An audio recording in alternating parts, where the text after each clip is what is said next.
Good evening. I'm Derek Fildebrandt, publisher of the Western Standard. You're watching The Pipeline. Today is August 31st, 2022. We've got a great show coming up. But first, I want to introduce our regular co-hosts, or semi-regular co-hosts. Western Standard opinion editor, Nigel Hannaford. How are you feeling, Nigel? Great today. The debate is over. Top of the morning. And joining us again is former Western Standard opinion editor and now Western Standard senior Alberta political columnist, Cory Morgan. Good to see you again, Cory. Oh, it's good to be back in the office. It was good to be away for a week, too, though. So. Well, you're not supposed to say that part. Oh, okay. I never like to leave. I sleep here. Yeah, I know. Okay, we got a great show. We're going to be talking about the final United Conservative Party leadership debate, the second of the official debates, the third or fourth, depending on how you're counting it, or the 15th, if there was a bunch of tiny little regional ones as well, but probably the third or fourth major debate and the final one. And boy, did it disappoint. But I think largely, we're going to get into that. Not too good. Kenney has reversed his giant tax hike. One of the first things he did as premier was to de-index income taxes, bracket creep, as they call it. And on his way out the door, I think it might be one of the greatest things he's done as premier is to undo one of the worst things he did as premier. We're going to talk about that. Also, we're going to talk about the media double standard around harassment of public officials. I'm sure you've read and listened and watched to all sorts of breathless media coverage of the guy who made some rather impolite, I think he seemed like an unpleasant character, but the guy who was screaming obscenities at federal Deputy Prime Minister Chrystia Freeland, expressing the way I think a lot of Albertans feel, but doing so in very, I think, un-Albertan, welcoming language. We're going to talk about the breathless media coverage of that versus other times where there's been verbal assaults or, in fact, physical assaults, but against conservatives. We're going to talk about the difference in the media coverage of that. We're going to do so on the federal level and on the provincial level. You might not be that surprised that there might be a double standard involved. Before we get started, though, I want to thank my favorite sponsor, the Canadian Shooting Sports Association. CSSA has been standing on guard for your right to legally own and use firearms in Canada. Without the CSSA, the Trudeau government would have taken away our right to bear any kind of firearms in Canada long ago. They're on the front lines helping any politician who will listen to craft smart firearms legislation and regulation, and very importantly, doing yeoman's work on firearms education in Canada, helping Canadians at large understand what is smart firearms legislation, if that's not a contradiction in terms to begin with. I've been a member of the CSSA for well over a decade because I trust them as Canada's leading gun rights organization to defend my right to own a gun in Canada. If you're not yet a member, you should be. Go to CSSA-CLIA.org. Cory, you proud of me for getting that right? You didn't get it right. It's CSSA-CILA.org. But what did I say? CLIA. But the best thing is to Google. Sorry, it's CILA. For F's sake. CSSA, I love you, but you got to change the French acronym on your name, or at least your website. Okay, go to where, Cory? CSSA-CILA.org. Okay. I had the advantage of a lot of repetition on that one. I love you, CSSA, but not that part. Sorry. Okay. Let's get into it. The last UCP leadership debate was last night. It was an official party debate. We're going to get into more specific areas, but Nigel, give us your general high-level thoughts first. High-level thoughts. High level. Given the choice between watching that and a long drink of warm water, they're about the same. It was not what you'd call exciting stuff. The only time I saw any real slap down was when Trevor Taves challenged one of his opponents that you should have read. What should they have read? The government financial statements, which is that thick, and it's not something you'd ever pick up unless you really needed to. That I was think the- I mean Travis Taves, yeah. yeah, Travis Yeah, Taves. What did I say? Trevor Taves or Trevor. something along the lines. Well, okay.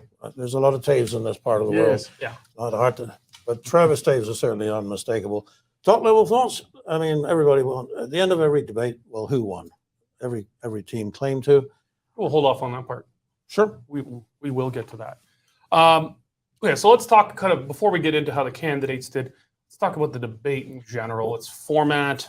Well, look, you've got questions. 2 hours. You've got 7 candidates. You've got 7 questions, and everybody has to get a fair kick at the can. Otherwise, it doesn't look like it was done. But you also have a party that is focused on unity and civility. And so from the spectator point of view, it's kind of hard to make a big thing out of a puffball question. Tell me what you would do to improve life for farmers. Well, that's important to farmers, But it's a bullshit question. but it still doesn't really, there's not much room to get into Well, controversy there, yeah.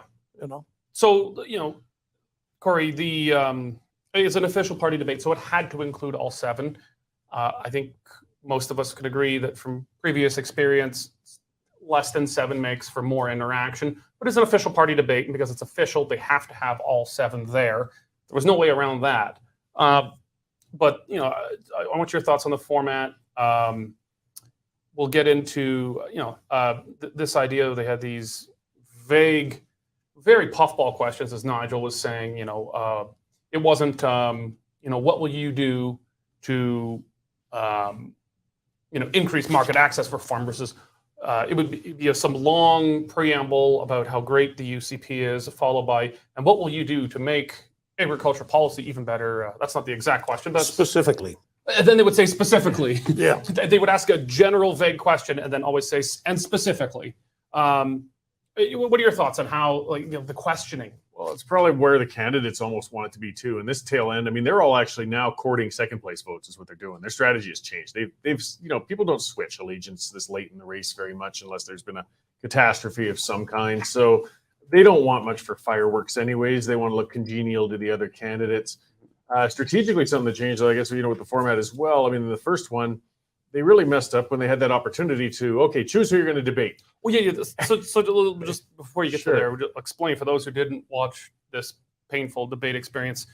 They'd be asked this BS vague question, and then the candidate who got the question, and you could tell, I think they were given the questions in advance. They had these scripts they're reading from. It looked like it.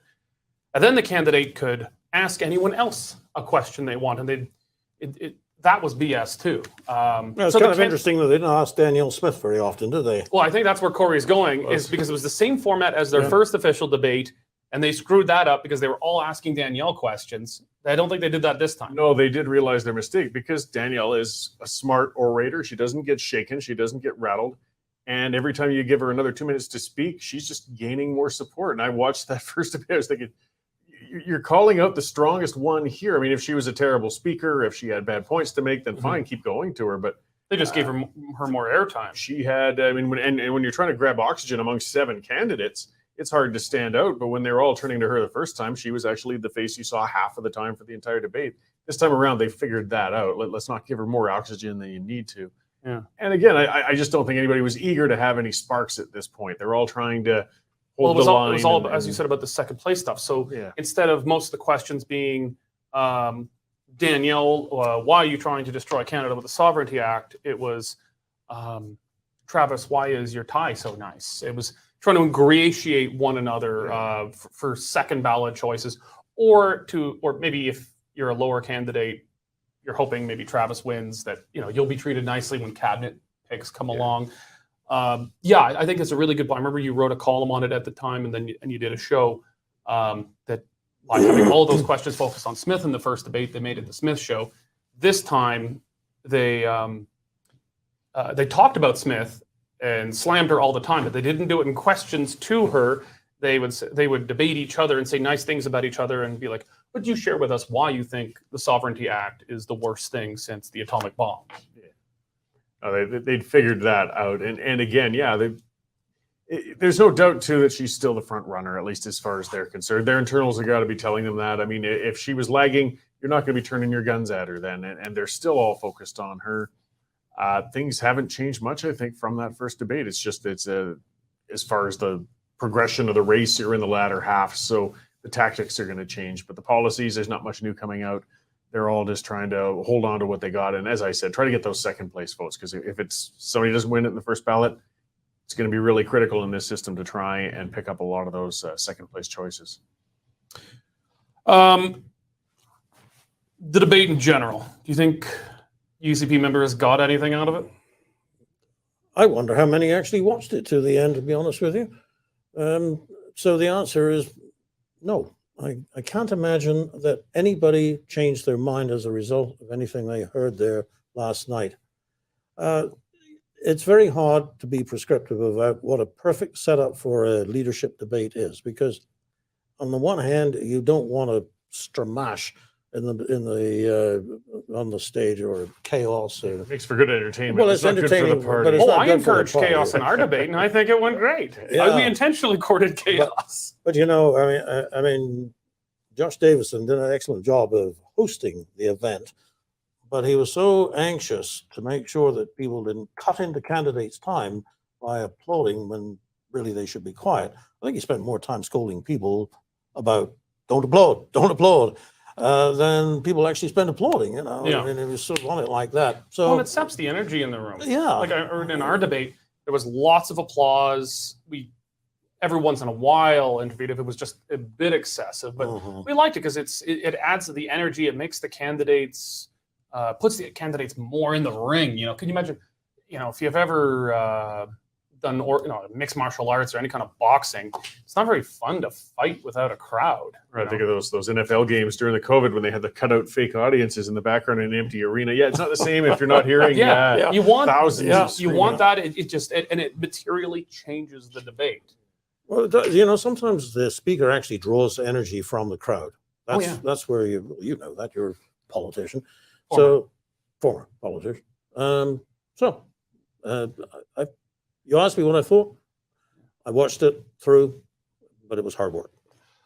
We had a fair number of people watching on our own stream of it. I got a weird message about halfway through the debate from an NDP staffer in Edmonton, and said, "No, I can't actually say if the UCP stream was not good or not, but the person claimed at least that the official UCP stream is not very good. So the NDP were all hate watching it on the Western Standard stream because we had the other good one."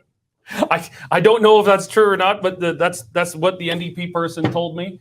And Truth's not an objective thing, Derek. well, the We NDP choose has no believe reason it, to so it flatter is true. us. So the NDP doesn't have much interest in flattering us. So I'll take it for what it is. Okay, we'll talk maybe more focused on the bigger and medium candidates, winners and losers. Do you think anyone came on top?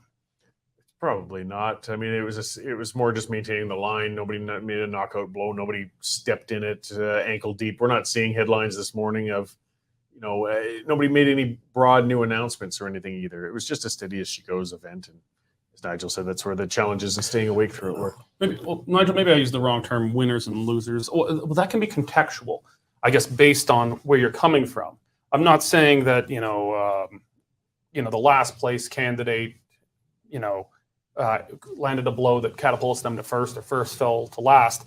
But who do you think, relatively speaking, relative to where they went coming into this debate, who do you think rose the most? Who do you think fell the most? Well, Derek, something very interesting has happened over this entire campaign that was cemented last night.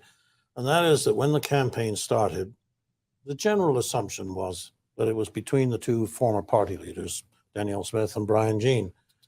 And Brian Jean, without actually ever, as you put it, putting his foot in it ankle deep, has just sort of not kept up. And Mr. Taves has come from behind and mounted a very effective, with all the provisos that we've said that this was not theater, but within the context of that debate, did well. He was very effective, very articulate, knew his files, spoke firmly. You had the sense that if there was a follow-up question, he would have had the answer to it. Mm-hmm. And so, winners and losers, I wouldn't be prepared to say that there was an outright winner, But it seemed to me very clear that he and Danielle Smith were the two who, at the end of the day, you had to say, it's going to be one of these, or it better be one of these. If it's not, this is not to say that people like Mr. Lewin, I thought, you know, they said sensible things. But on top, those two, yes. Okay.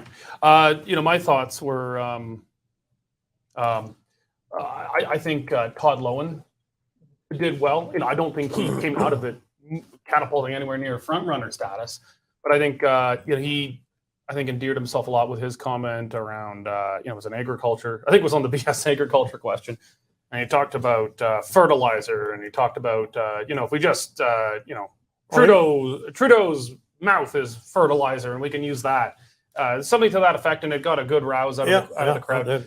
Brian Jean tried to jump onto that. It took the metaphor, I think, a bit too far, to the point where it did definitely. I'm not implying he made it inappropriate or gross, but it was just kind of the point where the joke was pretty old and stale, and ran with it too far. But I think Lowen did well to endear himself there. Yes, the Right to Farm Act. I think that was the Right to Farm Act. That was, yeah, largely symbolic, I'm sure, but it sounds good to a farmer. Well, more or less, when you think, it was more or less a agriculture section of a sovereignty act, more or less saying we're going to tell Ottawa where to stick it anytime they tell our farmers what to do. Right. Exactly. So more or less, it's a agriculture restricted section of a sovereignty act. Well, that's become a live issue of late with the plan to reduce nitrogen emissions. I mean, there may be a case for that, certainly. So I want to talk about the two candidates who've consistently polled in by far the bottom two. They pulled the bottom two possibly because last night they came across as if they were at an NDP debate.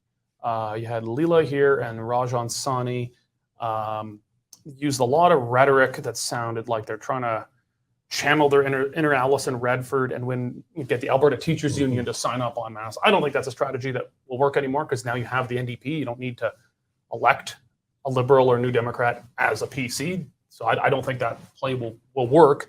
But you had here in Sonny saying things like, you know, we're balancing the budget on the backs of our public schools. You know, asked if they support choice in education. They say, I support choice, and then immediately say, but I support our public education. That is like the Alberta Teachers Association. They would let's have a shout out to all the teachers and the organizers. Is that union organizers? Yeah, and they would use buzzwords around curriculum, more or less implying it should be, they should go back to what the NDP did, which is give the ATA control over the curriculum, that kind of thing. I guess we'll talk about these two candidates here. Here in Sawney, do you think they had any kind of pickup from this debate? I can't imagine who they would come from, who is also a member of the United Conservative Party. For that is a very minority point of view.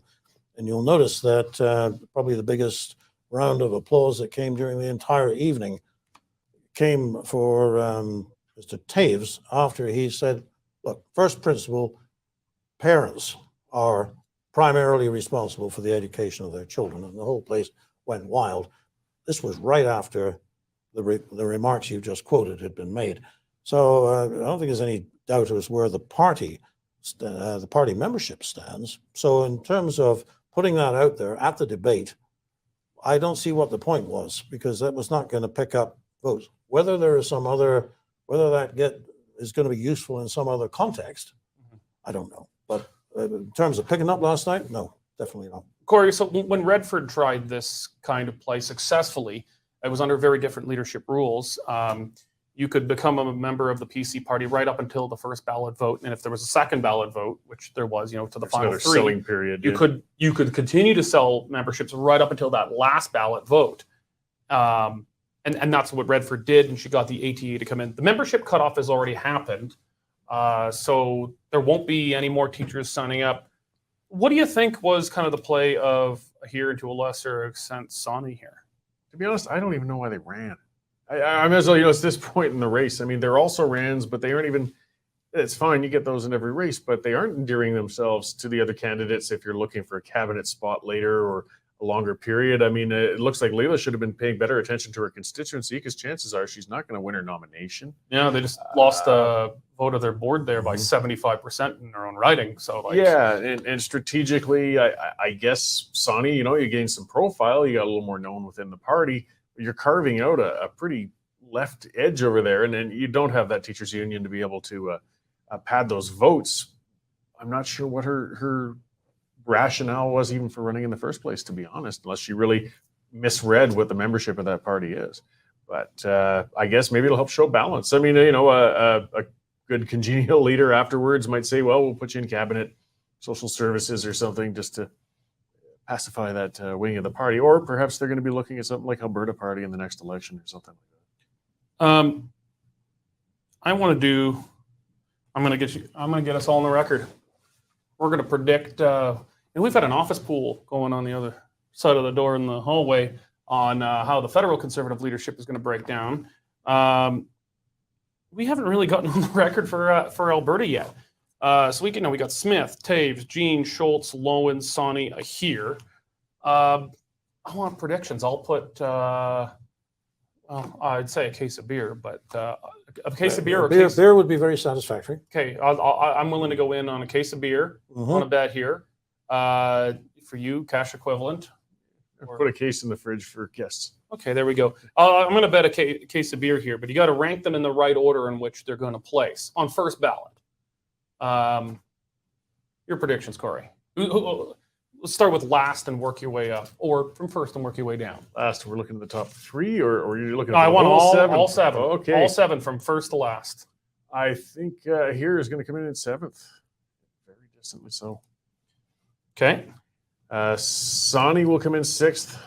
She's got a solid base of support in Northeast Calgary, and she's courting that, and it'll get some numbers in, but it'll still be a far distance. I won't try to go for percentages. So they don't need percentage, just ranking. Yeah, and then Todd Lowen. Fifth, yeah. Brian Jean. Okay, Jean. No, wait, forgetting Schultz. Schultz and Jean's, no, I think I'd go for Schultz and then Jean. Sorry. Who's higher, who's lower? Jean higher than Schultz. Okay, so Schultz in fourth, Jean in third. Yep. And Taves and Smith. It's the exact order I wrote mine in. Your predictions. Well, I agree that Ms. Ahir will trail and Like in dead last? seventh place. Yeah.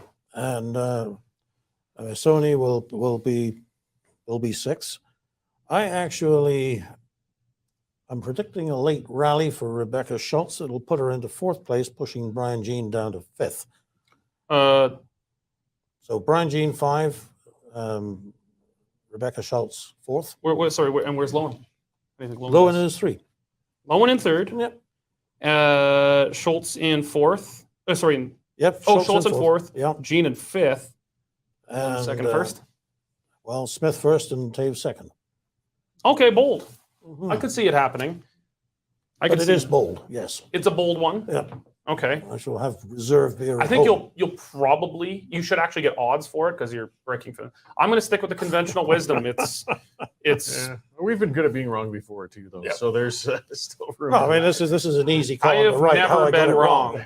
I've never been wrong, particularly about anything in politics. Yeah. Okay. And just for the record, from first to last: Smith, Taves, Jean, Schultz, Lowen, Sonny, Ahir. I think that's probably the conventional wisdom, at least the more objective observers. Okay, well, it's on the record. We're going to come back to it on United Conservative Party election night. Speaking of which, we're going to have live broadcast on the night of the federal Conservative leadership vote, which is September 10th? Yes. September 10th. We're going to have live wall-to-wall coverage. I think it'll be a lot better than the last time we covered a federal Conservative leadership vote. God, it has to be. Well, we have better than like a phone camera taped to a wall. We need to have good tape. And we're obviously going to have a live full night coverage of the United Conservative Party race as well. Okay, let's move on. Speaking of why they're having a United Conservative Party leadership race, Jason Kenney on the way out. He's trying to check some things off. I think he's trying to leave himself. It's very interesting. You wouldn't think that the man who founded and led a party and is turfed by that party 3 years after forming a majority government. You wouldn't think you wouldn't think he's actually been thrown out. He seems to be going around acting like he's served like 3 terms. He's done a long time as premier, and he is just kind of on his long way out. He's doing legacy building, and one of these things he's done. Well, maybe you want to challenge me on that. But one of the things he's done is reverse. One of the first things he did as premier, which was reversing the indexation of income taxes. Now, that's called bracket creep. And just for a little history for people, Jason Kenney became known in Alberta and across Canada before entering formal politics as the head of the Canadian Taxpayers Federation, first in Alberta, then nationally. And he made his name beating the hell out of Ralph Klein and then Paul Martin over bracket creep, saying it was damn criminal. It's the government effectively raising taxes every year because inflation goes up, but the tax brackets stay the same, so people are pushed into higher and higher tax brackets, even though their real income is effectively the same. I think he used the term pernicious. He said it was a pernicious and stealth tax hike. And one of the first damn things he did when he came to office was to do exactly that. Yesterday, he announced the reversal of that, and I suppose that's a good thing. Nigel, do you think he deserves a pat on the back for it? The thing with Jason Kenney is that he has significant accomplishments behind him, and when the leadership review gave him 51%, he won technically. 51% after changing the rules half a dozen times to get him 51%. But yes, don't lead me down that rabbit trail because I don't know where it ends. Okay, but it gets pretty dark down there. But I can try and put myself in his head and think, I drove all over Alberta in an old blue Dodge truck. I've gone, this COVID hit me. Then just as the financial situation is turning around, I get thrown out. Darn it, I'm going to have my say. And I'm going to leave a bit of a personal legacy. Is that a selfless thing to do when you have, the next people coming along? It might be very nice to make that gesture, make these gestures. Maybe not, but I can see how he gets there. And as for does he deserve a pat on the back? Probably not, because he let it happen in the first place. He didn't need to do that. Mm-hmm. I mean, it's never too late to do the right thing, and he's done the right thing, but he's done the right thing, technically reducing the tax revenue of his successor, never himself. And I get that he wants to leave a legacy. He wants to go out with something positive on his name, not just being chased out by his own party for arresting pastors and shutting down businesses and things like that. That's not how most conservatives want to be remembered by history. But he's taken away an easy win from his successor. I think it goes without saying. We've seen in the leadership debates, every single candidate has said that they would reverse bracket creep. It's probably something they would do on the first day in office. Jason Kenney just took away the ability of his successor to get an easy win. Do you think he's, do you think he's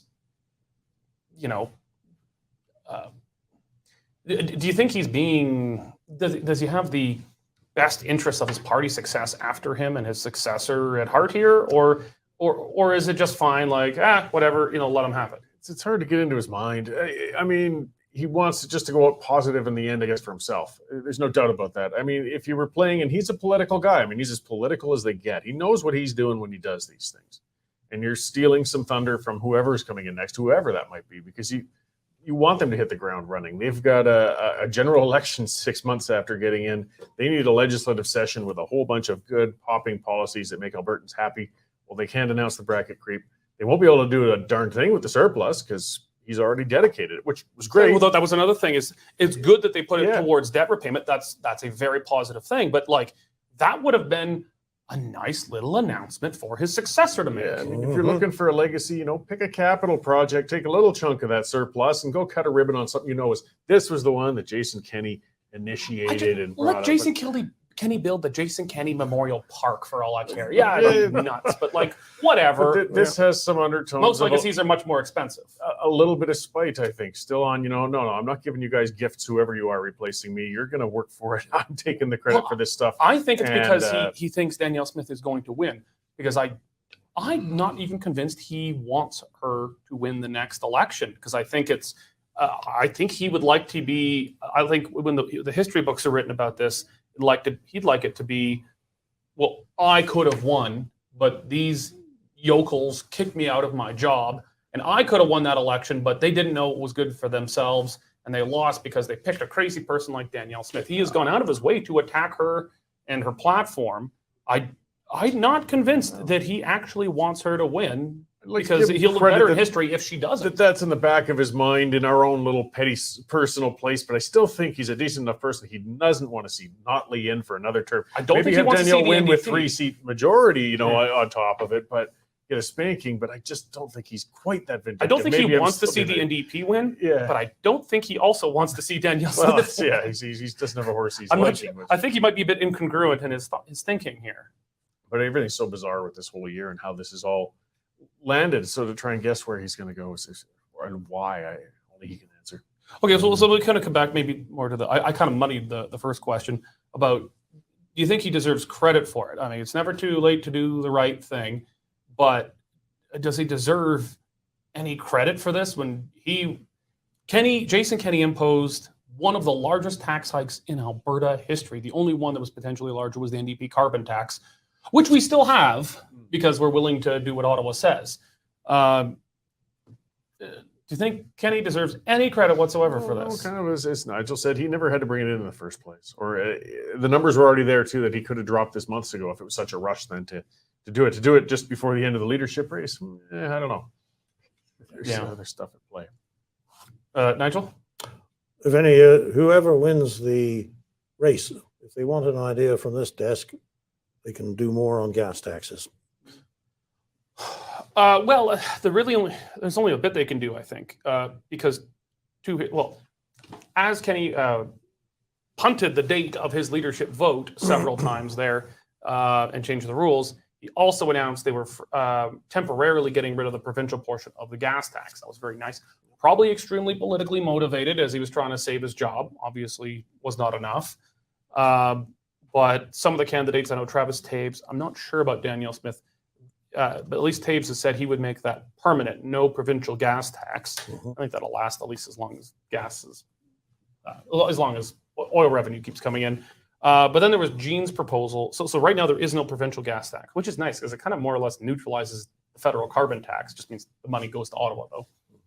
But what can be done was Jean's interesting proposal of Actually, is that actually so? Because we pay GST on the price of a liter. So if you take 15 cents a liter off, that means less GST. less GST goes to Yes, Ottawa. a little bit So less. that's- Taves pointed that out yesterday. It's for when I was at a previous life, when I was at the Canadian Taxpayers Federation, I wrote the gas tax report every single year, and it's incredible how much money goes to Ottawa because the GST doesn't apply to just the price of the gasoline; it applies to even the gas taxes on it. So if you cut the gas tax, that means actually the amount of GST going to Ottawa goes down. Mm-hmm.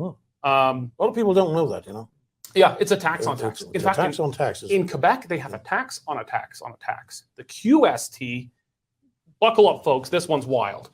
The QST in Quebec, it doesn't just tax the gas and the regular excise taxes on gas, it taxes the GST.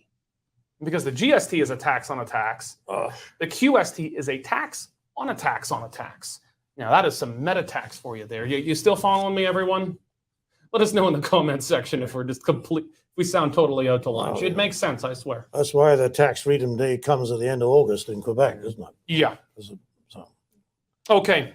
Before we move on, just on the gas tax part, Jean's proposal was interesting, saying that because Albertans are the owners of the resource, we should not be paying the royalty portion at the pump. So I don't know exactly how it works, but I've read it. It seems to actually make some sense. Yep. Thoughts on that? Jean's kind of royalty. That's actually what I had in mind. The next leader can do more on gas taxes.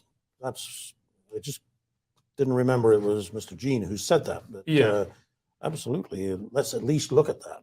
It's an idea, something that might be an easy one. It's not as easy as bracket creep, which everyone agrees. Well, no, it's not an easy thing. But when you think how far people will drive to save 2 cents a liter, whatever that royalty is worth, Yeah. that is going to be appealing It's a to very some visible people. thing to people on Absolutely. their budget. Yeah. Maybe what we need is they used to do this. You used to put it on the side of the gas pump and say your gas cost you 50 cents, Mhm. and then this tax and this tax and this tax, and people could actually see. Well, you know where every those day. stickers came from? The Canadian Taxpayers Federation. I used to make those. Well, there you go. Yeah. And people are still talking about it, Derek. I've got a giant version of it blown up for a press conference still on the wall in my garage right now. Well, yeah, There we go.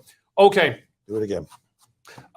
Clearly, politicians would never be hypocritical. And speaking of hypocrites, let's talk about the mainstream media's harassment double standard. So I think late last week or something along the lines, there was some fella in Grand Prairie, and he saw that Deputy Prime Minister Chrystia Freeland was there. Apparently, she's originally from the region. She does not consider herself an Albertan, but when she's here, she calls herself a daughter of Alberta or something. But she's not an Albertan; she's a Torontonian. But I don't think most Albertans think very highly of her. But I don't think most Albertans would scream and swear the way this guy did. It was. We should have actually included the video in this, but I think most people have seen the video. I think everyone's seen the video by now. It wasn't a very good way to express oneself. The media have called this an assault, or sometimes they've slightly backed up their language to say a verbal assault. Maybe. But the media has made a pretty big deal of this, haven't they, Nigel? Well, they have, and also they've tried to pin it to this province. Like, come to Alberta, and these are the kind of people you're going to meet. It's not. It's a sort of a subtext to the whole thing. Mm-hmm. I was, because we were having this discussion, I was looking through the files, and I see that they've had some pretty nasty incidents down east as well. I don't think it's peculiar to Alberta or any other province. Mm-hmm. There's a general diminishment of people's standards of behavior. It's been coming on for decades. Just gets worse. Like, this kind of thing tended not to happen so much in the 1950s and the 1960s. I'm saying it didn't, but not so much. Now it's pretty common. You're dating yourself a bit. People look. I mean, with the cameras you're using, everybody's going to see the wrinkles. I don't have to date myself. It's just being done for me. But no, so that you can speculate on why standards are coming down. Mm-hmm. But the idea of a man sort of seeing a woman, whether she's in politics or not, and hurling obscenities at her would be absolutely outrageous at an earlier time. Now we're talking about it on a talk show, examining it to see whether this. It was definitely not the best foot forward of Alberta. I don't think it's the best way to express anger. Absolutely not. I have a lot of anger at the federal government and Chrystia Freeland, but I wouldn't deign to strip down to a tank top and get up to her and start screaming obscenities. It was not very nice. No. I think we can all agree it was not a nice thing to do. Right. But the media, I want to talk about the media reaction to this, though. The media, Corey, have bit on this hook, line, and sinker, I think, and have tried to portray this as outright violence. Tried to portray it, I think, as Nigel said, as in the subtext very gently, as it's Albertans, and that he's a racist and misogynist. He could be those things, but I don't know. I just take him to be an angry, uncouth, and ungentlemanly figure. I don't know. Your take on how the media has framed this? Yeah, well, I mean, and again, everybody has condemned it, and they should. I mean, look, she's a small woman who, if even myself, I had that lunatic running at me with a wife beater on, screaming, I'm going to feel intimidated, and intimidating of elected figures is unacceptable. There's no getting around that. And before I get after the media, who I love getting after, some of our own typical social media supporters, it's always, it wasn't right, but. No, wait a second. There's no but. You got, no, but it's but. Oh, they did this, they did that. No. And that's what feeds the media too. And you see a bunch of, and then they start pulling it up. Oh, this tweeter from Alberta said, well, but in her case, she's a this. And there's some really ugly discussion going on out there. And it does feed a biased media, gives them the opportunity to say, this is the Albertan thing, or this is what Polyev fostered. And as you said, it's in a subtext. They won't say it directly, but they are doing that. Well, what they will say directly is that Pierre Polyev, Danielle Smith, the Western Standard, other non-government funded media we're responsible for this. You know, to paraphrase Thomas Sowell, the world is moving in a direction where no one's responsible for anything they did, and everyone is responsible for something that other people did. This is where they're going. So I think we've got some headlines that we're going to bring up here covering this. So, you know, first we had some of the mainstream media coverage of, you know, the accosting of Chrystia Freeland here. It's assault. It's verbal battery, all these things. It's very serious. We're now like approaching the second week of talking about this almost. This is leading the editorials of all the big legacy government-funded newspapers, all the legacy government-funded television stations. But I don't remember quite the same outrage when there was, not very long ago, a physical assault on a politician in Canada. Maxime Bernier had eggs thrown at him. That is physical assault. That's serious. Now, obviously, he was not injured in any great way. There was no grenade inside the egg, but that was assault. I can't remember, Nigel, there being anywhere near the outcry. Well, again, in the process of looking up the old issues, I couldn't find anything where anybody said, this, of course, we deplore the egging of Mr. Bernier, but, and then all the reasons why it actually was perfectly all right, barely got a mention. And if it did, it was usually... It was almost ignored. Well, it was almost ignored except when it was mocked, you know. So, oh, couldn't have happened to a nicer guy, that sort of comment, you know. Yeah. So you're totally correct. There is a double standard in the media. But we knew that going in. We know that the media tends to have a point of view. There are exceptions. There are people who don't fall into a neat lockstep, but generally speaking, they're going to love a victim story because it's a process story. Ideas are not interesting to write about, but people fighting with each other or a woman being verbally assaulted, oh, well, everybody has an opinion about that and they get into it. You know what the opinion is going to be. So it's like catnip for the media. Well, with Bernier, you didn't see the denouncement swarm, too, No. and that's what we get now, right? Oh, why haven't you denounced that person? And why haven't you denounced it If fast everyone enough? hasn't And why haven't proactively you- come up and issued some official statement from on high, well, then you condone it. And you're practically beating women. Nobody was getting on Trudeau's case, so you had to denounce that what happened to Bernier. I mean, you shouldn't have to. It's a given. Everybody rational knows rational, and there's not enough rationality. I understand that, but rational people know you don't throw eggs at people. You don't come running, screaming at them, spouting obscenities. You just don't. You don't have to constantly make people reiterate that and say over and over that they don't support that. But that's what the media is doing and cornering, and it's getting annoying. You know, it was interesting that Mr. Trudeau did make that statement the following day, and Let's talk about that. Well, that was incredible. I mean, it was at an event, and he just got out of his speaking notes to draw attention to this situation with Ms. Freeland, and Let's talk about what he said. well. So just for the viewers' benefits, I don't remember. I'll have to paraphrase here, but Trudeau said something along the lines of, you know, politicians, public figures need to stop doing things that divide people. You need to stop saying things that get people angry and get people divided and all these things. And I was watching this, and my jaw was just dropped. That the man who said that many of the unvaccinated in Canada were racists and misogynists, bigots, and all these nasty things. Had unacceptable views. Unacceptable views. The man who invoked martial law and seized the bank accounts of people protesting against his policies.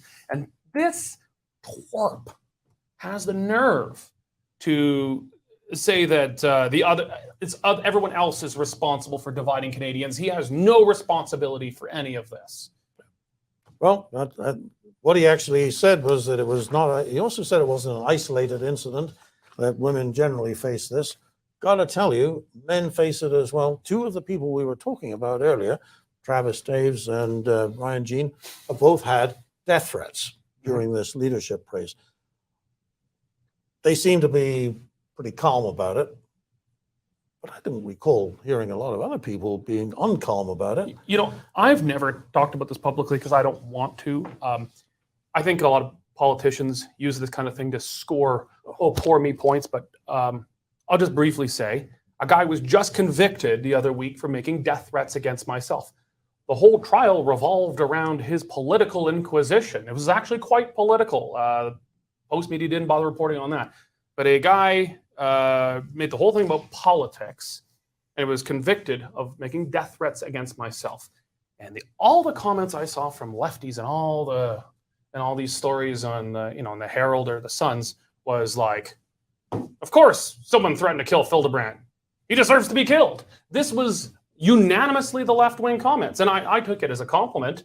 But I don't talk about this thing, and I'm not very comfortable talking about it because people like to use this and saying, well, someone made a threat against me, so everyone should feel bad for me, and that should somehow score me some political points. Well, our own mayor.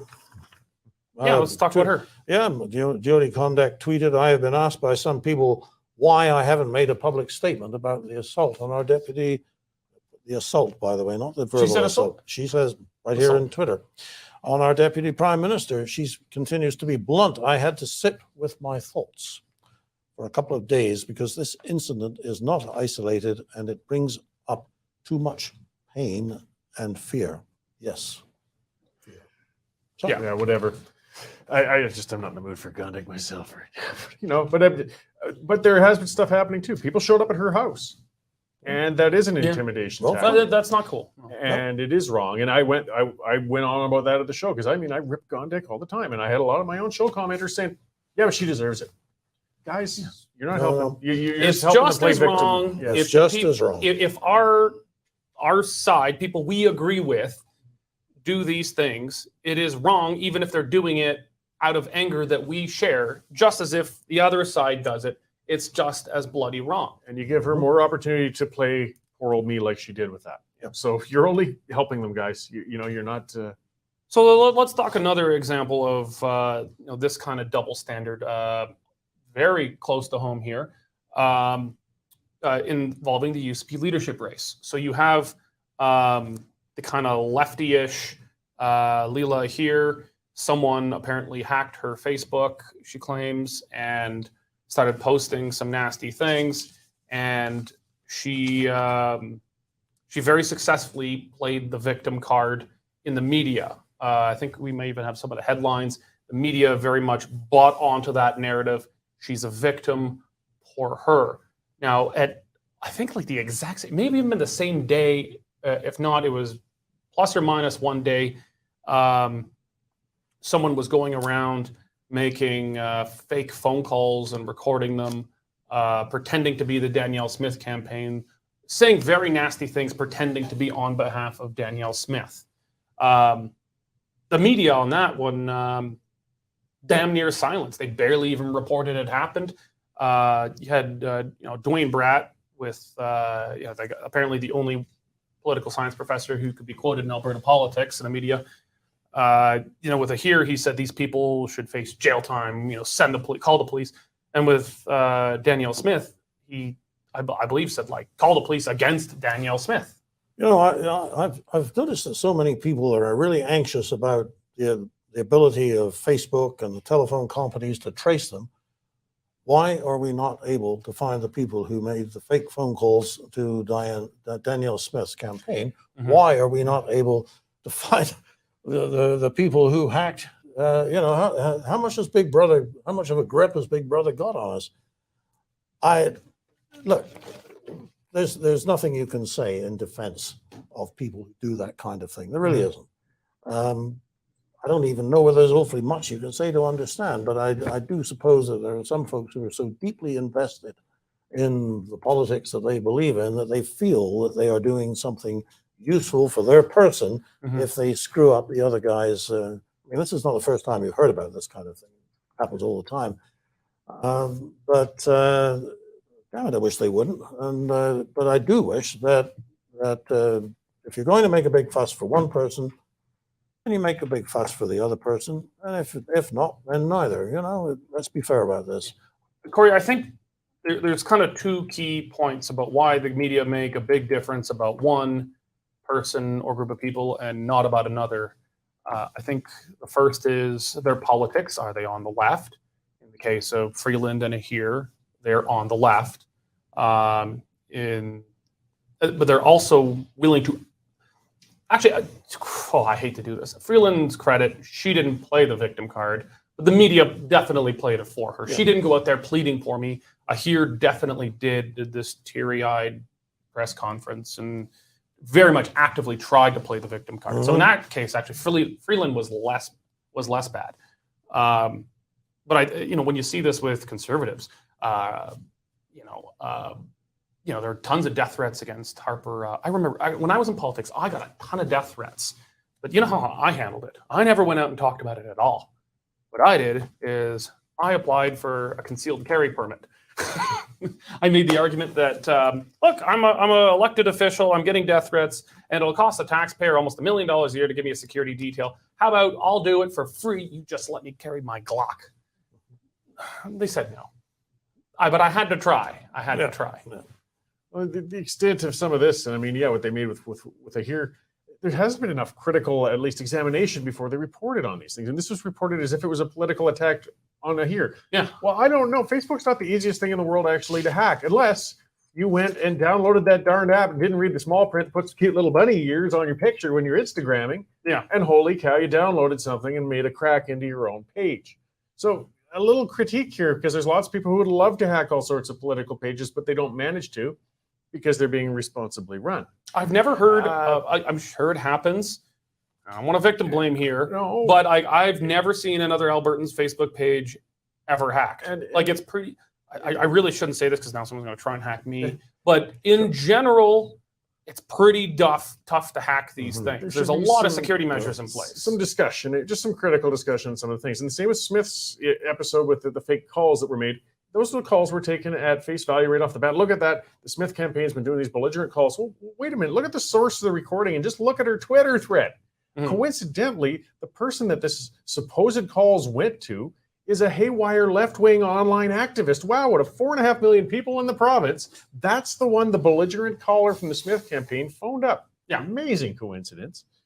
Just some, critical look before you report, but they didn't. It was straight to... And you're not going to get a call from any of the UCP leadership campaign, or at least any of the big ones that know what they're doing, unless you are, 1, a current UCP member, 2, a former UCP member, 3, possibly a legacy Wild Rose or PC member, or you're on some list that got into their hands that has overlapping interests. You're a part of a gun group, or you're a pro-life group, or... There's a few ways Screw Ottawa group, but you have to be on some kind of right-wing list. Otherwise, you're not going to get a random call. You have to have had some interaction either with the UCP or with UCP-adjacent organizations to get on those lists. So this person who cried that they got this call, I'm not convinced. But the media reported it as fact and then did remarkably little to walk down when it turned out Smith campaign were actually the victims. Or that person really got the call unsolicited, but somebody who was faking it says, who's the person who's going to make the most racket if they get calls like this? Well, here's a haywire social media person. It'd be like if I got a bunch of belligerent NDP calls. No, I'm not on any NDP lists, or at least not positive ones. Come on. I'm going to... I think you are on a blacklist somewhere. Yeah, some sort of list, but it's just the odds are getting pretty long with some of the stuff happening. But there wasn't critical examination. It was just reported as is, and that's questionable. Yeah, well, that's so often the case. Okay, well, we've had a great chat today. If you're not yet a member of the Western Standard, what the hell's wrong with you? You really should be. The Western Standard, we are actually now the only media organization in all of Canada, west of Mississauga, that has a bureau on Parliament Hill. While everyone else is shrinking and going bankrupt, the Western Standard is growing, and we're growing because of people like you who are becoming members of the Western Standard. It's only $10 a month or $100 a year for unlimited access to all Western Standard content, no paywall. And we've got dozens of reporters and columnists now providing some of the best news and commentary you're going to get in Canada. If you're following any of the stuff that we're talking about today, the federal Conservative leadership race, the United Conservative Party leadership race in Alberta, the corrupt state of the Canadian media, you need to be following this. The Western Standard very proudly refuses to take a cent of the federal government's media bailout. We are 100% funded by advertising and people like you who sign up as members. So if you're not yet a member, go to westernstandard.news, UCP.com/membership. Sign up. It'll make me, Corey, and Nigel very, very happy. It sure will. Speaking of happy, I think it's time to get a beer. I think it is. Yeah. Gentlemen, Dennis Slice, thank you for joining us today. You're welcome. Always a And pleasure. Thank all of you, and God bless.